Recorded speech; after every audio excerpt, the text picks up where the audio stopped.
একদিন বিশ্বনবী বললেন, যদিও আমি নবী, আমার উপর যদি কোনো হক থাকে বলো, আমি দিয়ে দেব। কোন সাহাবী দাঁড়ায় না, এক সাহাবী দাঁড়িয়ে বললেন, নবী, যুদ্ধের ময়দানে চাবুক চালানোর সময়, লাঠি চালানোর সময় এক কাফেরকে মারতে যে আপনার লাঠির বাড়ি আমার পিঠের মধ্যে পড়েছে, আপনার পিঠে আমি লাঠির বাড়ি মেরে এটারে শোধবোধ করে দিতে চাই। এই বললেন, আসো তুমি এসে আমার পিঠে লাঠি দিয়ে চাবুক দিয়ে বাড়ি মারো।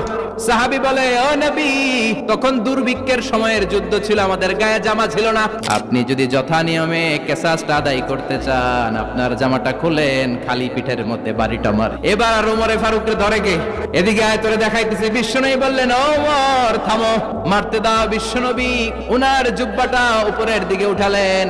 ওই সাহাবী বিশ্বনবীকে পিছন দিক থেকে জড়িয়ে ধরে ওই মোহরে নবুয়তের মধ্যে চুমু দিয়ে ফেলেছে। সাহাবী বললেন, নবী গো, এই নাটক করার জন্য আপনি আমারে মাফ করে দিয়েন।